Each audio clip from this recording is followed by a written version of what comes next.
mo ba na ang Sinulog Festival ay hindi lang isang pista, kundi isang makulay na kwento ng pananampalataya, kasaysayan at kultura ng Cebu?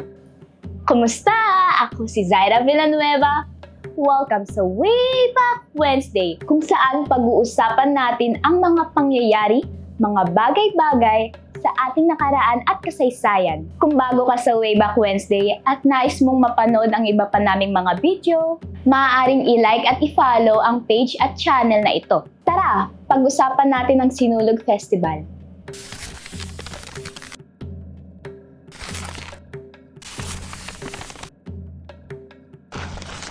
Ang Sinulog Festival ay isa sa mga pinakamakukulay na pagdiriwang sa Pilipinas. Ito ay ginaganap bilang pagdiriwang sa Santo Niño de Cebu. Pero teka, ano nga ba ang kwento sa likod ng sinulog? Balik tayo sa kasaysayan. Noong taong 1521 na ang Portuguese explorer na si Ferdinand Magellan ay nagregalo ng imahen ng Batang Jesus, na kilala bilang Santo Niño as a form of baptismal gift. Kanino? Kay Hara Humaymay, ang love of my life ni Raja Humabon ng Cebu. Ang tanong, bakit? Well, hindi lang basta-basta regalo yon. May game plan si Magellan. Gusto niyang palawakin ang imperyo ng Espanya. Kaya naman alam niya na kailangan niya maging friendly sa mga tao rito. Yung pagbigay niya ng Santo Niño, that is to impress the Cebuanos. Kumbaga, gift-giving 101 para ipakita na, uy, peace tayo ah. Tapos, yung regalo, may hidden agenda din. At yun ay para makakonvert ng mga tao sa Kristyanismo. Kaya ayun, ang galing ng strategy niya, di ba?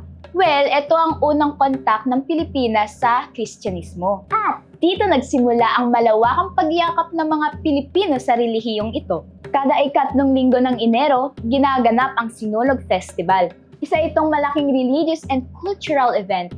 Maraming food stalls, bazaars at concert ang nangyayari sa buong syudad. Isa itong pagkakataon para ipakita ang mayamang kultura ng Cebu at buong Pilipinas. Marami ring religious activities tulad ng novena masses, procession at pag-aalay ng bulaklak sa statwa. Para sa mga Cebuano, ito ay isang panahon ng pagdarasal, pasasalamat at paghingi ng mga biyaya. Bukod pa, makikita mo rin dito ang mga taong nagpaparade sa kalye habang umiindak sa saliw ng musika mula sa tunog ng tambol. Alam mo ba kung bakit ganyan kaganda yung mga galaw ng sinulog dancers? Ang word lang naman na sinulog ay galing sa Bisaya word na sulog na ang ibig sabihin ay water current. Hinahalin tulad siya sa current ng Pahina River ng Cebu. Kaya kung mapapansin mo yung mga galaw nila, parang umaagos na tubig. In short, alon. Before pa man dumating yung mga Kastila, may gawin na pala tayong mag-celebrate ng mga rituals. Right? Yung mga lolo at lola natin, connect na connect sa nature. May mga sayaw sila para magpasalamat sa pag-ulan at masaganang ani. Ganyan. It's like our own version of Thanksgiving party, pero with dance moves. Tapos ayun na nga, dumating si Magellan. Imagine, biglang may bagong culture mix sa atin. Pero hindi nawala yung Pinoy spirit natin. Nag-blend lang yung beliefs. Yung sayaw natin, naging paraan para i-honor yung Santo Niño.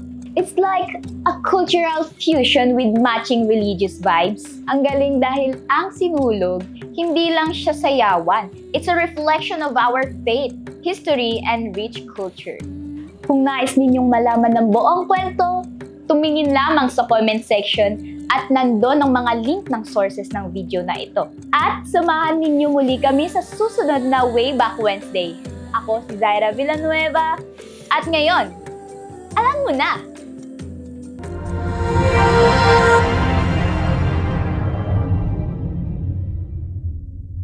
Imahen ng Batang Jesus. Imahen. Kaya naman alam niya na kay... Sorry po. Magellan? Magellan. Nalilito na ako kuya, sorry. Ang word lang naman na sinulog. At ngayon, alam mo na!